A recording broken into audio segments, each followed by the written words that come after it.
Welcome to the Big Success Show. Today, a best-selling author tells us why love is damn good business. Brought to you by FinancialFreedomTool.com. Plenty of money for life. Big Success with the professor and Mary-Lynn. We're so happy to be joined today by Steve Farber. Steve is, according to Inc. magazine, one of the top 50 leadership and management experts worldwide. And Steve speaks and hosts workshops on extreme leadership. He's also a best-selling author of The Radical Leap, The Radical Edge, Greater Than Yourself, and then his fourth book, which we're going to talk about today, which is Love is Just Damn Good Business. Welcome to the Big Success Show, Steve. And he's a damn good guy. Great to see you. Thanks for having me. Thanks. I was going to say, damn glad you're here. Damn glad to be here. You've just given us a damn good reason to say damn all the time. I'll tell you what. We usually don't say that on the Big Success Show, but this is our chance. I felt like I was going to have to, like bleep it out. So why'd you toss that in anyway? Well, we can make a drinking game out of it. There you go.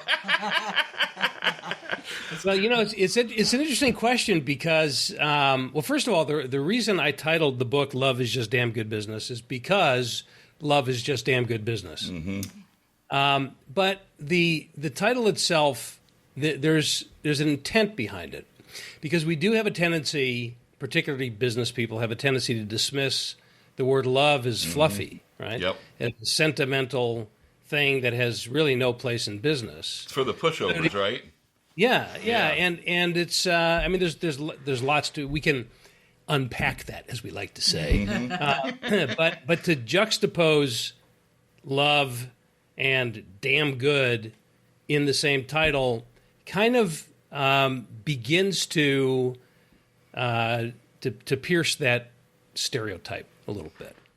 Okay. So the languaging actually, really is important. Mm-hmm. And what I did was, I essentially quoted myself, because I found myself when I was giving my, keynotes on this subject, and I've been, obviously, well, not obviously, obvious to you guys because you know me, but I've been teaching this idea of love as a hardcore business principle and a leadership foundation for a long time. Mm-hmm.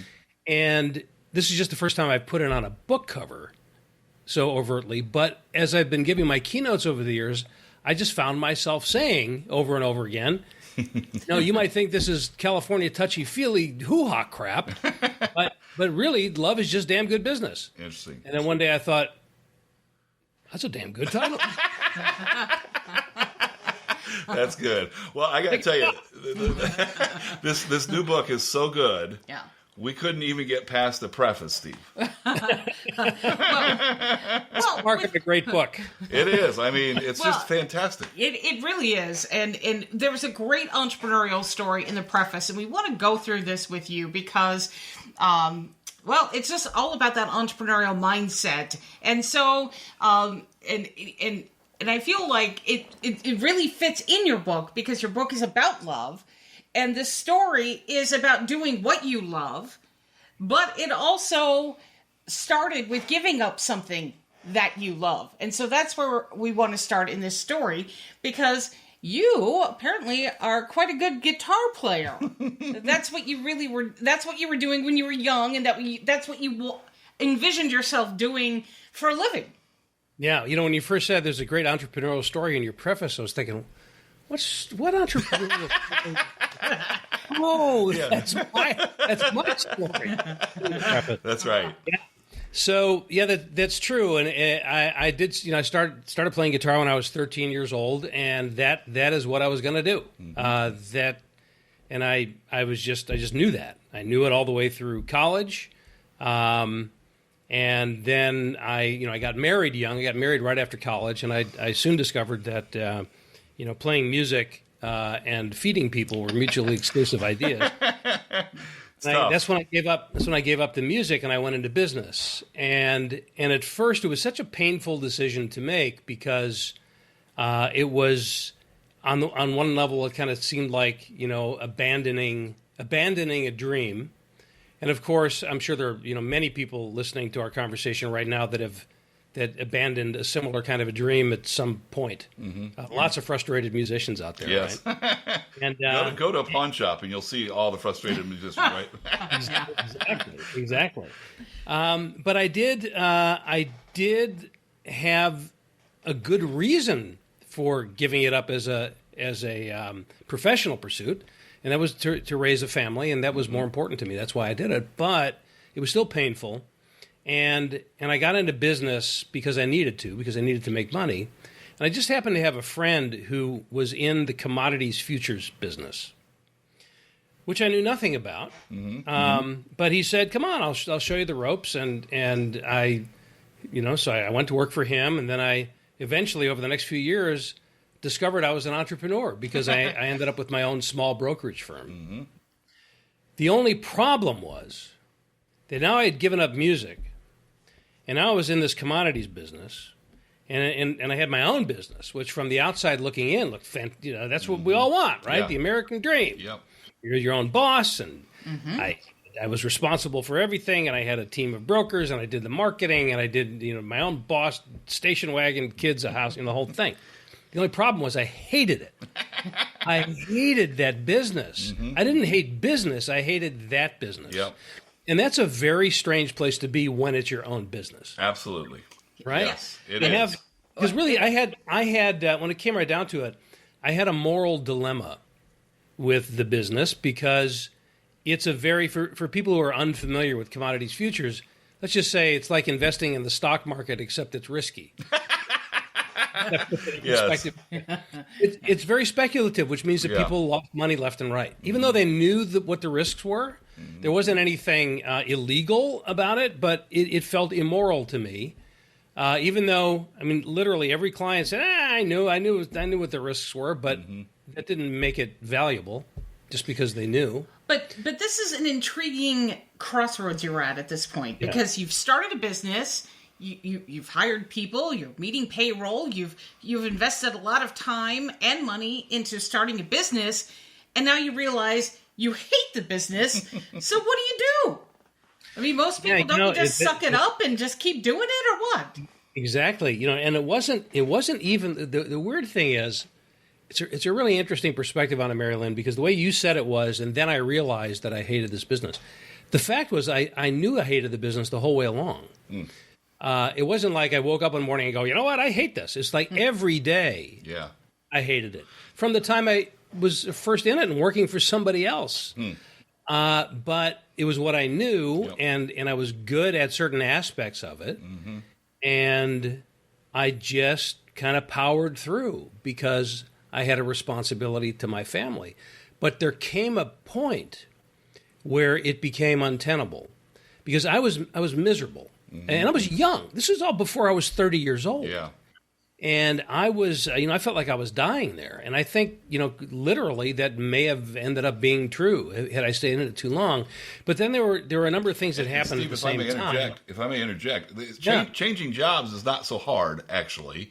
But changing businesses, holy cow, right? You've got so many things to untangle. Yeah, it wasn't like I could go out and get a job as a musician. Got rid of all the tools. How to do it. But what I did know, actually, I did have a talent for communicating, so I knew that from my music, and I had done some acting, in college. And I loved working with people and being in front of people. So I did, and I was a good writer. I studied writing in college. That's what I got my degree in. So I did parlay that into a new career. But what happened in the interim was it was just the abyss, man. And what precipitated my getting out of it was I had a partner who was the money guy. I was running the business. He was putting the money in. And one day he was supposed to send me a wire for $25,000 to pay for a bunch of equipment we just bought because we expanded our offices. And I guess he decided he was done because I'd never talked to him again. Wow. And the money never arrived. And I said, okay, this is it. And I just shut it down. Wow. I shut it down. And I knew, this is what I knew. I knew two things. I knew there was something I was supposed to be doing on this planet. I knew it with absolute crystal clarity. But with equal clarity, I also knew that I had no freaking idea what it was. A lot of people are in that boat, Yes, especially they are. I think right now, because change has kind of been forced on people. And I think, this is kind of a second chance. What you just had, that bad thing turned upside down was a second chance to maybe go into something that does fulfill you. And how do you make sure that you do that? Yeah, that's right. And there was this gap where I really had no idea what that thing was going to be. Even though I did know, like I said, I did know that it was there. I just had to discover it. So I talked to a lot of people. Steve, you're recognizing this gap. Are you already, have you at that point already, you've reached the conclusion, I'm a good writer. What was the other thing you said? I can't remember now. Acting, took an acting class. People. Yeah. So are you realizing that early in discovering this gap, or there's some work to do? There's some miles to put on the road, right? Yeah, it's a great question because, on the one hand, you could say, well, what I did was I sat down and I took an inventory of all of my skills and talents and things I like to do, and then I went to find something that would match up with that. It didn't happen that way at all. I was just going like, what am I supposed to do? What am I supposed to do? But I was talking to a lot of people, and this is exactly the way it happened. It's not an exaggeration at all. I was having a conversation with a friend that I hadn't seen for a while, and she was telling me about another mutual friend of ours who was, I'm paraphrasing here, but something like doing some kind of workshops for corporations. Okay. That was it. Yeah. And all of my lights went on. I said, that's it. Yeah. That's it. Now, I don't know what that is exactly. Right. But that's it. So I started researching it and discovered this giant industry, which at the time we called mostly training and development, right? And I just started doing research. Who does what? And is there some place that I might fit? And I got a job teaching, as a contract work, doing teaching business writing workshops for a small consulting company because I was a writer. Yep. And it was really easy for me. And that's when I got a little taste of being up in front of the room, working with executives, and I parlayed that into some other things. So it was actually kind of in retrospect where I said, maybe that's why it lit me up, because on some level, and maybe intuitively or just instinctually, I knew that was going to match up with not only what I'm good at, but what I really love doing, which is working with people and oftentimes in front of people. And that's how it came together. It was you really really excelled. Once you got to where you were supposed to be, then boom, you excelled. You ended up with the vice president of the Tom Peters Company. Right. And that took you internationally. Yeah, that's right. That set me off on quite a trajectory. Because that was in this is in the category of I'm really old. that was in 1988, 89, where I started doing this kind of work. Originally for an international consulting company that was based in Denmark, actually, and from there I went to Tom Peters, and was at Tom Peters from '94 to 2000 when I went off on my own, and I've been doing this, with the Extreme Leadership Institute, my own gig for 20 years now. So now, it was that shift, and then a rocket ship. And speaking of gigs, so you used to do gigs as a musician. Now you do gigs in the corporate world with training. How different are they?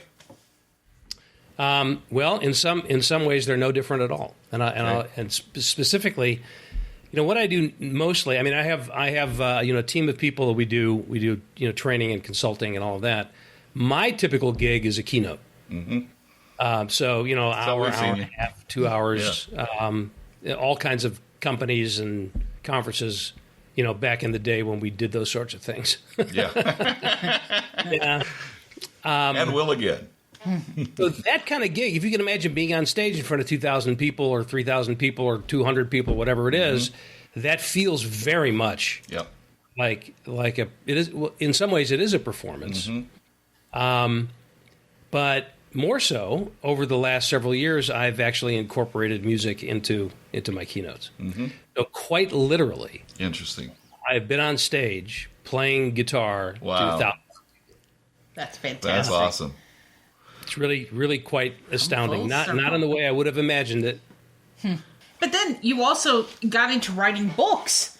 So from your story, from when you were working with Tom Peters, then you really started kind of growing into this leadership niche as well, right? Yeah, And then right. then you decided, hey, I'm going to write a book. How'd you get to that? Yeah. So the emphasis on leadership happened for a couple of reasons. When I had the opportunity to work at the Tom Peters Company, back at that time, the president of the company was Jim Kouzes. Now, Jim Kouzes and Barry Posner are the co-authors of the Leadership Challenge, and which is probably the most significant body of research on leadership on the planet. So Jim was the one who hired me. And even though I was at the Tom Peters Company, most of the work that we did was focused on Leadership Challenge, on Kouzes and Posner's work. And I did a lot of stuff around Tom's work as well. But I had a real deep emphasis on leadership with our clients. So that's when I started spending a lot of time with a lot of leaders in a lot of different companies and really, working in the trenches with them. And being, kind of groomed in this really incredible body of research. So I developed a passion for it, and one of the reasons, and this is a really important message, I think, for everybody listening, is it became really clear that the success of a company is directly tied into the quality of its leadership. Yep. And that leadership ideally starts at the top of the organization, but leadership is not about your position or title. So it's an opportunity for anybody at any level of an organization. So if I'm a solopreneur or literally running a Fortune 100 company, I have leadership opportunities. They're just going to look different, but it's still leadership. So I got really passionate about that, and I saw how important it was. And I learned from really great leaders that we had among our clientele and really, let's just say, not so great leaders among our clientele. But I loved what was driving me at this point. This was, coming up around the year 2000. I really loved keynoting. I just loved the whole dynamic of that because I did a lot of facilitation and consulting and all that. But whenever I got a chance to step on a stage and deliver a message, it just really lit up all of my lights. Yeah. It lit up all my lights. I was looking for a more flowery word. It got your damn juices flowing? And so I decided I really wanted to pursue that as a career, and I had a long talk with the executive team at the Tom Peters Company, and we decided that it's time for me to go out on my own. And I took 6 months to leave the Tom Peters Company and establish my own voice in the world. It was 4 years later that the Radical Leap, my first book, was first published. And so a long answer to a short question, I got to the point where I had such great mentors, Tom Peters, Jim Kouzes, Terry Pierce, some other really amazing people. I had such great clients and such phenomenal experience that I just got to the point where I asked myself, what do I think about all this? I know what I've learned from other people, but if it were up to me, if I had some kind of a powerful magic where I could have everybody just get it, say abracadabra, and everybody would just get it, what would it be? And it was in trying to articulate that the model for the Radical Leap first emerged, which is love, energy, audacity, and proof. And if I could have everybody get it, what they would understand is that they, as leaders, they need to cultivate love, generate energy, inspire audacity, and provide proof. That those four things, in my own words, were really what characterized all the great leaders that I'd met.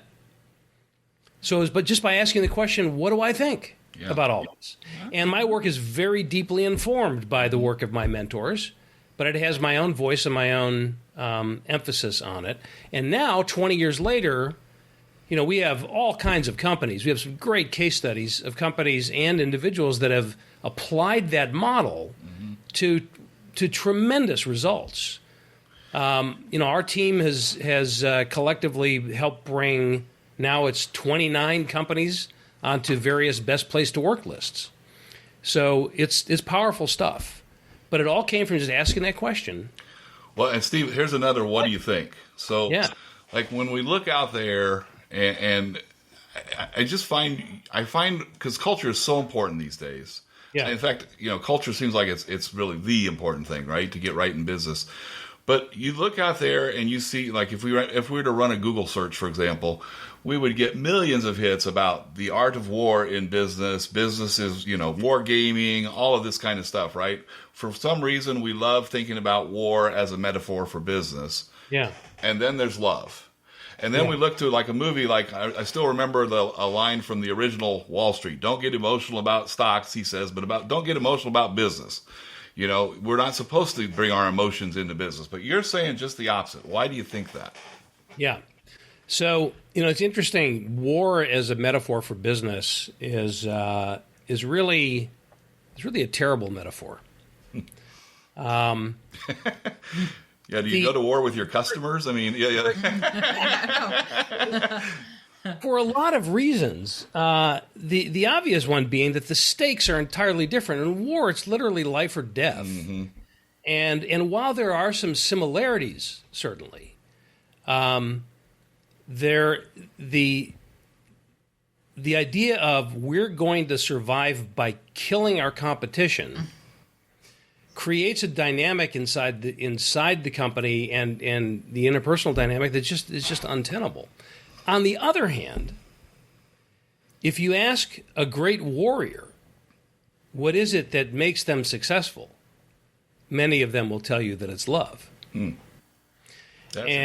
I've had this conversation. I've never served in the military, so when I imagine what it's like to be in a life or death situation, it's just imagination.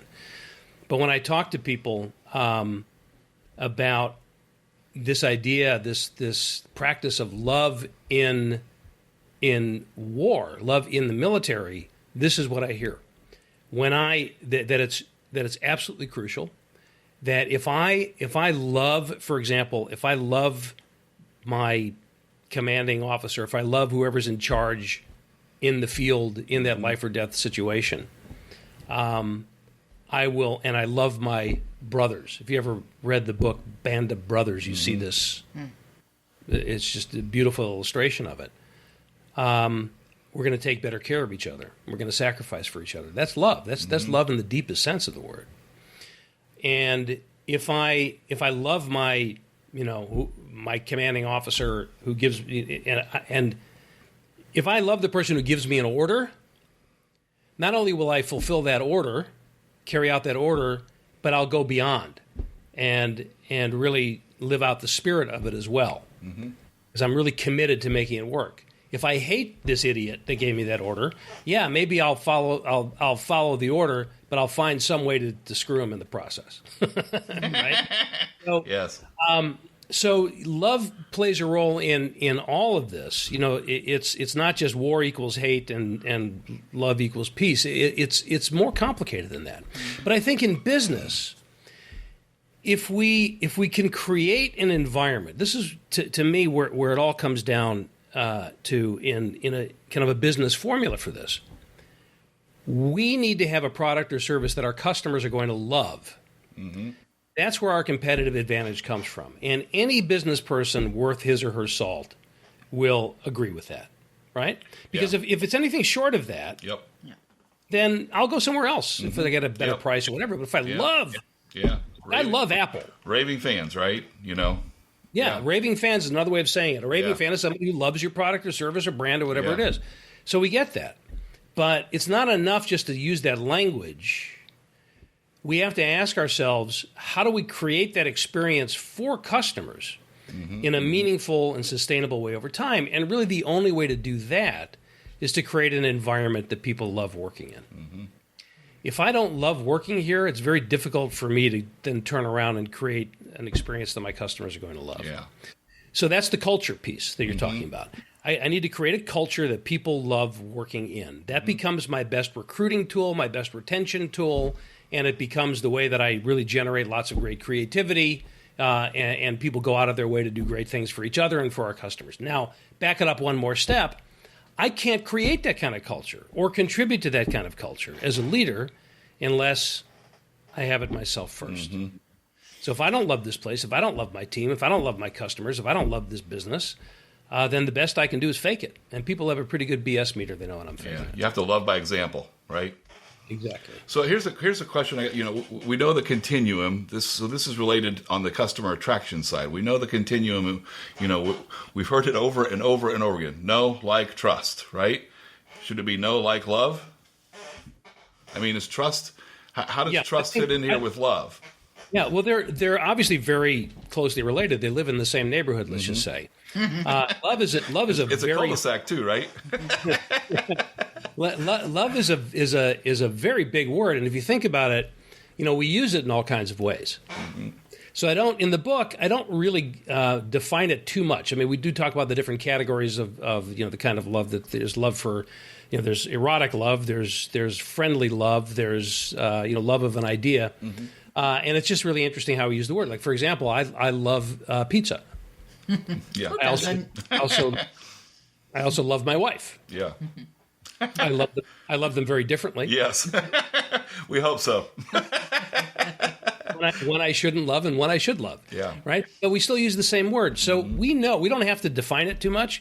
We just know it when we feel it. Mm-hmm. But what happens in a business when you start using love as the intent? Yes, there's trust involved. Yes, there's respect involved. All those wonderful positive attributes that we want from each other as human beings. They're all mixed into that experience. I could trust you and not love you, and I suppose I could love you and not trust you. Mm-hmm. But it sure works better when they all come in the same container. But here's the thing: love actually raises the bar. It raises the expectation. So, for example, if we're having a meeting on our team and we're doing a brainstorming session, a fairly common one, which is, how can we improve our customer service? Right? Mm-hmm. Let's say we ask the question that way. How do we improve our customer service around here? How can we raise our customer scores? Our net promoter score, whatever it is. Mm-hmm. Well, that's a good question, and you're going to get some good answers. But if you ask the question a little bit differently, how can we show our customers that we love them? You get an entirely different quality of answer, mm-hmm. because now you've raised the bar. Yeah. Or how can we create an experience that our customers will love? Mm-hmm. You could look at it either way. Lots of ways to do it, but it raises the bar. So part of the misinterpretation of love in business is that some people feel like, well, if I'm just really concerned about having everybody love me, then I'm going to let them off the hook. Because I want to be nice and I don't want anybody to be mad at me. That's not what this is. Right. Because it's a love. Not only is it a love for the people and for the customers, it's also a love for the enterprise. And sometimes my love for an individual, I could love you and fire you, mm-hmm. right? That's when my love for you as a person smacks up against my love for this business, and if it's not a fit, I have a fiduciary responsibility, and I have a responsibility to the rest of the team to exercise maybe a little bit of tough love, and if that doesn't work, then I got to say goodbye. And what I found is that companies that are really driven by a love for the enterprise, a love for each other, a love for our customers, the level of accountability goes up, the level of expectation goes up, and the level in an odd, almost counterintuitive sort of way, at least on the surface, the tolerance level can actually drop a little bit. Mm-hmm. I'm not going to tolerate people screwing around here because I love this place too much. Right. And that's what we all want. Yeah. Well, so and just also, the languaging gets people to think about it and say, well, yeah. Never really considered it that way before. A lot of times, too, I think, my experience has been when you fire somebody, in many cases you find out they're working in a commodities firm and they should be working as a keynote speaker. Yeah. Right? I mean, the reality is, and you hear this time and time again from people, it's like, man, I got fired and it was the worst day of my life, but then it turns out it was the best day of my life because it kind of accelerated me to doing what I really was supposed to be doing. Yeah, it's interesting. I've challenged people on this over the years. I mean, we all know that letting somebody go, firing them, whatever terminology you want to use, is one of the most stressful things, if not the most stressful things that a leader has to do occasionally.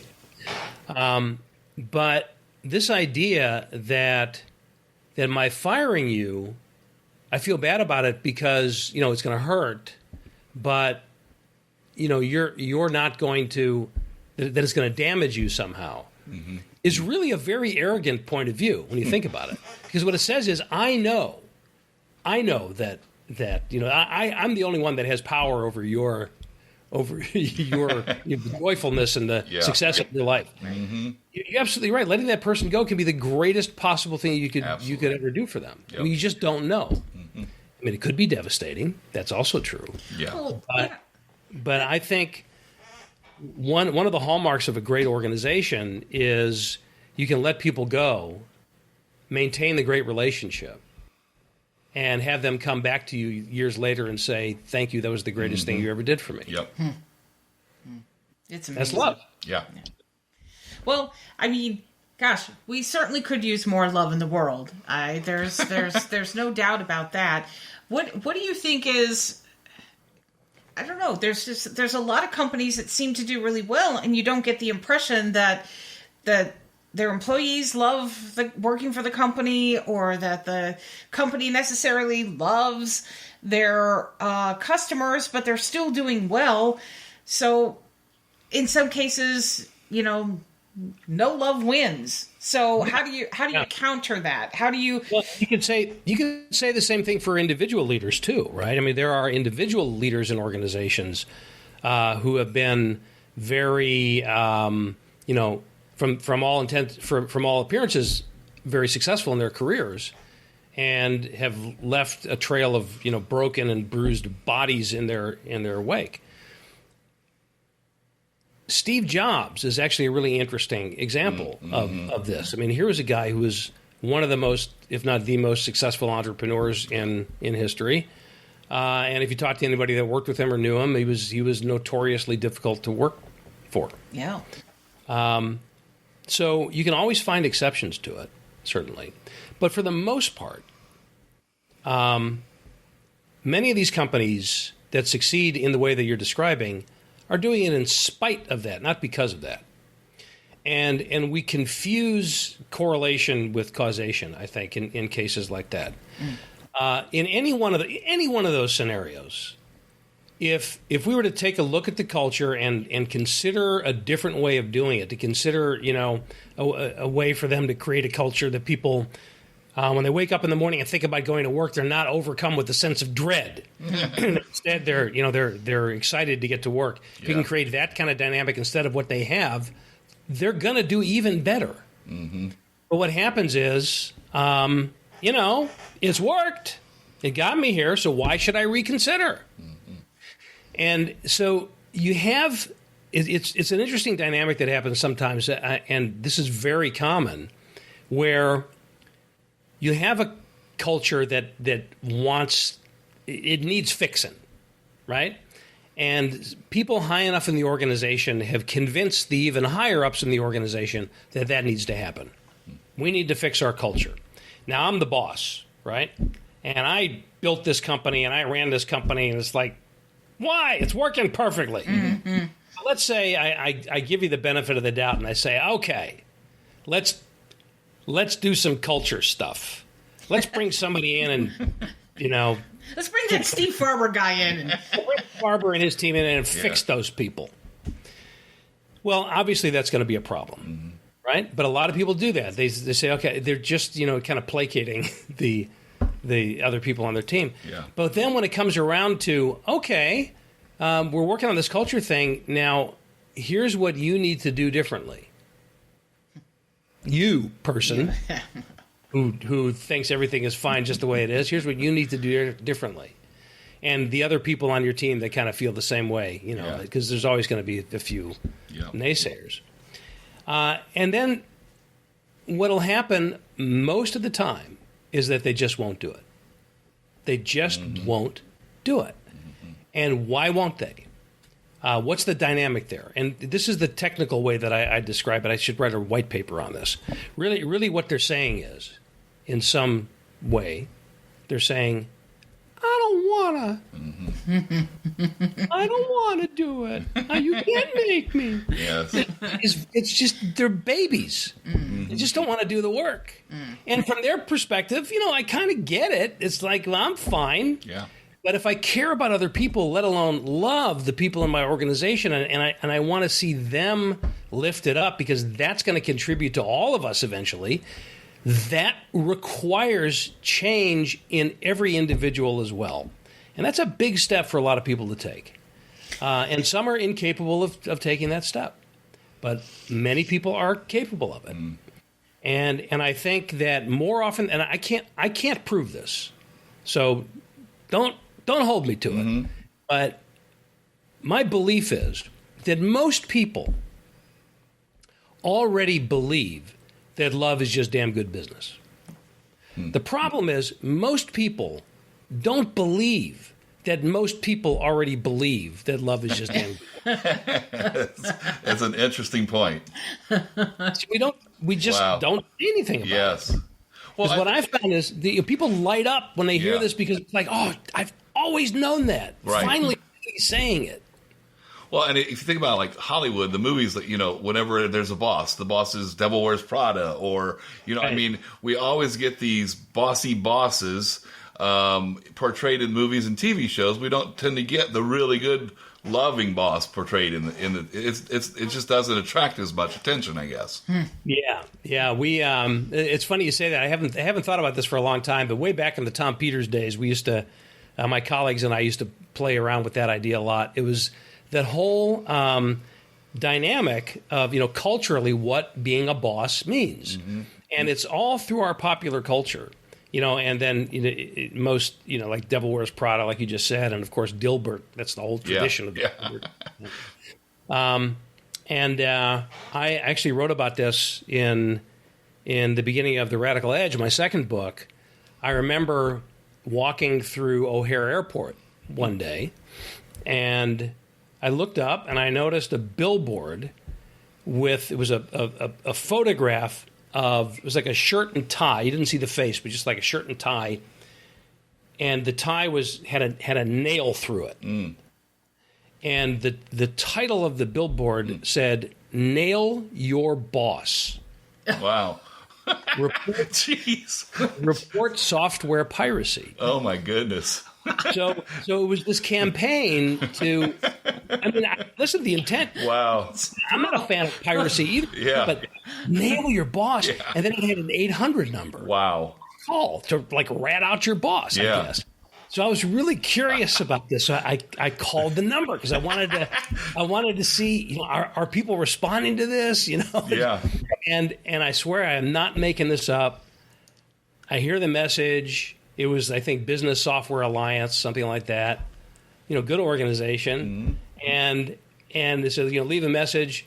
And then I just got ready to ask somebody to call me back so I can talk to somebody. And I heard, "You cannot leave a message because the mailbox is full." Oh, jeez. Wow. Isn't that amazing? I guess it was an effective campaign. Yes. Wow. But I do think that image is changing. Yeah. I think, our expectations are changing. It's not that we're surprised when we have an idiot boss or just a mean, there's a whole spectrum here, right? You have just anything from just, unconsciously incompetent to somebody who's just a misery maker, and everything in between. But we still complain about it, but we don't accept it as being a fait accompli. It doesn't have to be that way. And I think we're bringing different expectations, millennials, Gen Z, bringing different expectations into work, that they want work to be meaningful and exciting, and we want to make a difference in the world, and I want to enjoy the experience. And I think it's a wonderful thing. It's been brewing for a long time, Yeah. but I think it's really becoming more of a mainstream conversation now. And that's what I love about the full title of your book is, love is damn good business. Love is just damn good business, but do what you love in the service of people who love what you do. And that's, when you're doing that, you can't. Love just has to come out. There's nothing. How can love not be a part of what you do and how you operate? Yeah. So that phrase is kind of, it's a bit of a framework within a framework. Do what you love in the service of people who love what you do is something that I've been, that idea, that practice, I've been teaching that for a long time. That actually came out of the Radical Elite way back when. This book is structured around that in three sections. Do what you love is the first piece. In the service of people is the second piece. And who love what you do is the third piece. And here's the way it ties together. Doing what you love is, is the foundation for this, but it's not the whole story. It's not enough. I mean, you could argue that criminals are doing what they love too. It doesn't qualify them for being extreme leaders. Yeah. Leaders of any kind. So yes, I'm doing what I love. But the context for that is I'm doing that in the service of people. So I'm using that love that I have in order to give great value to you. So who are the people you're serving? Well, you're serving your customers, you're serving your colleagues, you're serving your employees, et cetera. I'm doing what I love in the service of people. And I'm not just serving you because I feel obliged to, but I want to serve you in such a profound way that the result in that is you reciprocate. You love me in return. And that's when you have your ideal client, your ideal workforce, and all that, because we're doing what we love in the service of people who love what we do, and therefore it becomes the ideal for all of us to strive for. So doing what you love is that exploration of what is it that you love to do, like I did once upon a time in my own career. In the service of people is really an exploration of how do you deliver that to those folks, and then who love what you do is really an exploration of what is the potential payoff in all of this? What do you stand to gain from it? And of course, the nuance to this is you don't do what you love in the service of people with the sole intent of their loving you back. Yeah. You do what you love in the service of people because you love them and you want to do great things for them. The natural result will be that reciprocation. Yeah, I love that. Amen. It follows. That follows, right? Yeah, that's fantastic. So, Steve, where can people go? Where would you like people to go to learn more about you and what you've got coming up? Yeah, thank you. SteveFarber.com is one place. ExtremeLeadership.com is another. And then, on social media, I'm all over the place. So, if you can remember my name, you can find me. I'm spending more and more time on LinkedIn nowadays. But I'm also, on Twitter and Facebook and Instagram and all that stuff. But if you would like to do a little self-assessment and just measure your own self-perception about how you're doing with these elements that I mentioned briefly, cultivating love, generating energy, inspiring audacity, providing proof, go to loveisgoodbiz, BIZ.com, and you'll find a free self-assessment there. So you can do a little survey, and then it will generate a report for you with some ideas that you can start to use right away, and we'll give you lots of good content over time, audios and videos and stuff like that. Cool. Fantastic. And we'll just say, every time we talk with you, it's a privilege, Steve. We thank you so much for sharing your wisdom and your time with us today. And your story. Yes, and your story. And thank you. It's my great pleasure, guys. We thank everyone who's tuned in today. Until next time, here's to your big success. Find Big Success at BIGGSuccess.com.